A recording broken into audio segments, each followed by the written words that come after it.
नमस्कार, आपका हमारे न्यूज चैनल UK24 न्यूज में स्वागत है। उत्तरकाशी में गहरी खाई में गिरी कार, 3 साल के बच्चे समेत दंपत्ति घायल। नौगांव पुरोला मोटर मार्ग पर मंगलवार 29 नवंबर को बड़ा हादसा हो गया। चंदेली के पास तेज रफ्तार कार बेकाबू होकर गहरी खाई में जा गिरी। हादसे के वक्त 3 लोग सवार थे। तीनों इस हादसे में गंभीर रूप से घायल हो गए। घायलों में से एक महिला की स्थिति नाजुक बताई जा रही है। उत्तराखंड में चक्का जाम, विक्रम ऑटो बस ट्रकों के थमे पहिए, यात्री बेहद परेशान। ऑटोमेटेड टेस्टिंग स्टेशन के विरोध में आज उत्तराखंड में परिवहन यूनियन का चक्का जाम है। चक्का जाम का खास असर देखा जा रहा है। वहीं चक्का जाम से लोगों की परेशानियां बढ़ गई है। वहीं परिवहन विभाग ने ऑटोमेटेड टेस्टिंग स्टेशन पर सफाई पेश की है। विधानसभा सत्र 5440 करोड़ का अनुपूरक बजट पेश, 30% महिला आरक्षण बिल पर लगी मुहर। उत्तराखंड विधानसभा का शीतकालीन सत्र शुरू हो गया है। सत्र 5 दिसंबर तक चलेगा। इस सत्र के दौरान सदन से लेकर सड़क तक हंगामा देखने को मिला। वहीं विपक्ष ने कई मुद्दों को लेकर सरकार पर हमला बोला। उत्तराखंड विधानसभा सत्र शुरू होते ही सबसे पहले सदन ने दिवंगत पूर्व विधायक केदार सिंह फोनिया को श्रद्धांजलि दी। वहीं शेषाधिकार हनन के प्रस्ताव पर जसपुर विधायक आदेश चौहान ने सदन में आपबीती सुनाई। उन्होंने कहा कि उधम सिंह नगर पुलिस द्वारा उन्हें प्रताड़ित किया जा रहा है। ऐसे में उन्होंने कार्रवाई न होने पर विधानसभा के बाहर आत्मदाह करने की चेतावनी दी है। वहीं लंच के बाद विधानसभा में 5440 करोड़ से अधिक का अनुपूरक बजट पेश किया गया। साथ ही सरकार की तरफ से महिला आरक्षण बिल सदन के पटल पर रखा गया। हरिद्वार में विवाहिता ने घर में लगाई फांसी, पुलिस ने शव को पोस्टमार्टम के लिए भेजा। सिरकुल थाना क्षेत्र के एक विवाहिता ने घर में फांसी लगाकर आत्महत्या कर ली। घर वालों की सूचना पर पुलिस मौके पर पहुंची, जिसके बाद पुलिस ने शव का पंचनामा भरकर पोस्टमार्टम के लिए जिला चिकित्सालय भेज दिया है। पुलिस को मृतका के पास कोई सुसाइड नोट बरामद नहीं हुआ। पुलिस ने आत्महत्या के कारणों का पता लगाना शुरू कर दिया है। ग्रहण और आग का रहस्य। आग और जलते घर का रहस्य जानने पहुंचे कुमाऊं कमिश्नर दीपक रावत। अब तक नहीं सुलझी पहेली। उत्तराखंड के हल्द्वानी में एक परिवार इन दिनों डर के साए में जी रहा है। परिवार के डरने के पीछे की कहानी बड़ी रहस्यमय है। घर में बिना किसी कारण के बार-बार आग लग रही है। 29 नवंबर को कुमाऊं कमिश्नर दीपक रावत भी खुद उस घर में पहुंचे और रहस्य जानने का प्रयास किया। कांग्रेसी विधायक के धरने के साथ सत्र की शुरुआत। कानून व्यवस्था को बनाया मुद्दा। सत्र शुरू होने से पहले कानून व्यवस्था को लेकर विधायक तिलकराज बेहड़, मोहन कापड़ी, राजेंद्र भंडारी, मदन सिंह बिष्ट विधानसभा में धरने पर बैठ गए हैं। ये सभी कांग्रेसी विधायकों ने विधानसभा की सीढ़ियों में बैठकर अपना विरोध जताया। अश्लील वीडियो वायरल करने की धमकी देकर ठगे 2 लाख। पुलिस ने ऐसे दिलाई रकम वापस। साइबर ठग लोगों को फंसाने के नए नए तरीके इजाद कर रहे हैं ताकि उनसे मोटा पैसा ऐंठा जा सके। ऐसे कुछ मामले पौड़ी जिले से सामने आए हैं, जहां अश्लील वीडियो वायरल करने की धमकी देकर साइबर ठगों ने कोटद्वार के एक व्यक्ति से 2 लाख रुपए ठग लिए।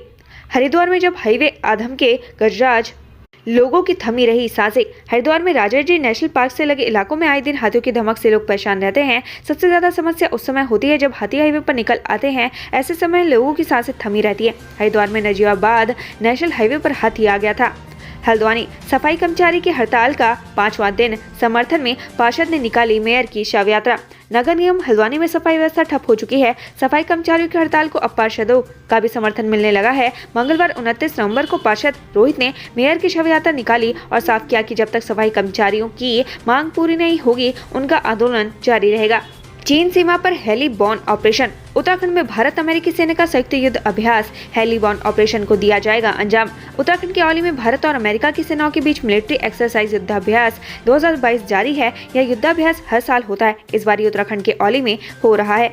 अपनी शादी में हर्ष फायरिंग करना बीजेपी नेता को पड़ा भारी। हरिद्वार पुलिस ने दर्ज किया मुकदमा।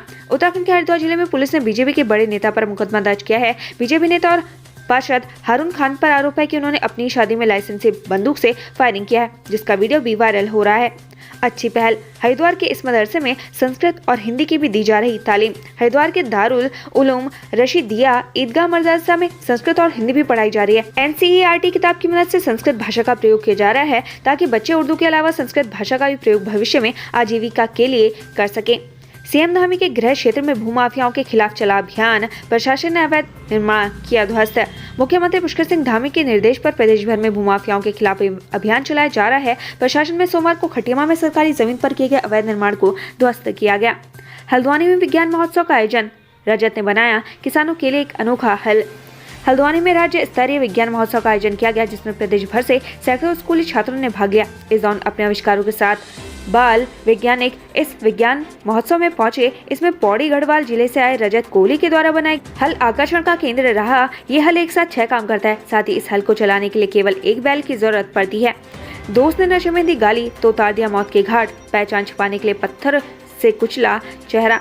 ऋषिकेश के पास टिहरी जिले में मुनि की रेती थाना क्षेत्र में बीते दिनों पुलिस को जंगलों में जो अज्ञात व्यक्ति की लाश मिली थी, उसका पुलिस ने आज 29 नवंबर को खुलासा कर दिया है। मृतक का नाम विजय सिंह नेगी था, जिसकी उसी के 2 दोस्तों ने मिलकर हत्या कर दी थी। मंत्री के भाई के घर डकैती, 1 लाख का इनामी डकैत बावला गिरफ्तार, अभी भी 3 आरोपी फरार। देहरादून पुलिस ने 1 लाख इनामी डकैत बावला को गिरफ्तार कर लिया है। डकैत बावला ने अपने साथियों के साथ मिलकर बीती 15 अक्टूबर को डोईवाला में कैबिनेट मंत्री प्रेमचंद अग्रवाल के भाई के घर में डकैती डाली थी। तभी से पुलिस को उसकी तलाश कर रही थी, लेकिन वो हाथ नहीं लग रहा था। गोपेश्वर में नाबालिग छात्रा से छेड़छाड़ करने वाला शिक्षक गिरफ्तार, भेजा गया जेल। गोपेश्वर में एक निजी विद्यालय के शिक्षक पर उसी स्कूल की एक नाबालिग छात्रा से छेड़छाड़ करने का आरोप लगने के बाद पुलिस ने आरोपी शिक्षक को गिरफ्तार कर लिया है। ऐसे में आज पुलिस ने आरोपी शिक्षक को न्यायालय में पेश किया, जिसके बाद उसे न्यायिक हिरासत में जिला कारागार पुरसाणी भेज दिया गया। वहीं शिक्षक की इस हरकत से लोगों में आक्रोश है। गुच्चू पानी में ई रिक्शा चालक की हत्या, सोमवार से था लापता, पुलिस जाँच में जुटी। देहरादून के प्रसिद्ध पिकनिक स्पॉट गुच्चू पानी में मंगलवार को एक युवक की हत्या हो गई। युवक ई रिक्शा चलाता था। एसएसपी दलीप सिंह कुंवर ने बताया कि युवक सोमवार से लापता था। युवक की पहचान मोहसिन निवासी मेहुवाला के रूप में हुई है। बताया जा रहा है कि सोमवार को 3 युवक मोहसिन ई रिक्शा बुक कर अपने साथ ले गए थे। मोहसिन की ई रिक्शा गुच्चू पानी तिराई पर खड़ी हुई थी। परिजन उसे ढूंढते हुए शव तक पहुंचे थे। मोहसिन के सिर पर चोट के निशान है। शव के आसपास खाने पीने की चीजें भी पड़ी हुई थी। शराब की बोतल भी वहीं रखी मिली। हत्या किसी पत्थर से वार करने से की गई है। मोहसिन का शव भी झाड़ियों के पास पत्थरों में पड़ा मिला। फिलहाल पुलिस मामले की जांच में जुटी है। खूबसूरती की मिसाल है 170 एकड़ में फैला राष्ट्रपति का आशियाना, 4 साल बाद फिर होगा गुलजार। 4 साल के बाद राष्ट्रपति का देहरादून स्थित आशियाना फिर से गुलजार होगा। इससे पहले वर्ष 2018 में यहाँ तत्कालीन राष्ट्रपति रामनाथ कोविंद ने रात्रि विश्राम किया था। राजपुर रोड के द प्रेसिडेंट बॉडीगार्ड एस्टेट स्थित आशियाना को राष्ट्रपति के शिमला स्थित आवास के विकल्प के तौर पर चुना गया था। शुरू में कई साल तक यह वीरान रहा।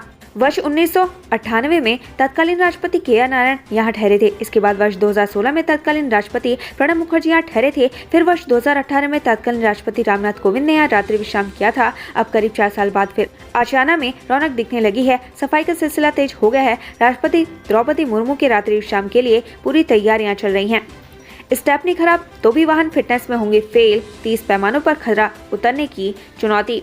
वाहनों में वाइपर, लाइट, स्टेपनी न होने पर ऑटोमेटेड फिटनेस सेंटर उसे सीधे अनफिट करार दे रहा है। वहीं भारी वाहन की ऊंचाई या लंबाई बढ़ाने की वजह से भी वे फिटनेस टेस्ट में फेल हो रहा है। डोईवाले के पास मांझी ग्रांट में 11 नवंबर से ऑटोमेटेड फिटनेस सेंटर में काम शुरू किया था। पहले दिन 8 वाहनों की जाँच हुई थी, जिसमें से 4 अनफिट निकले थे। अब रोजाना औसतन 50 वाहनों की फिटनेस जांच हो रही है। यहाँ आने वाले वाहनों का पहले भौतिक निरीक्षण किया जाता है। इसके बाद उन्हें ऑटोमेटिक मशीनों पर लाया जाता है। फिटनेस कराने आ रहे कई भारी वाहन भौतिक निरीक्षण में ही फेल हो रहे हैं। वाहनों की बॉडी की ऊंचाई बढ़ाने समेत कई खामियां मिल रही हैं।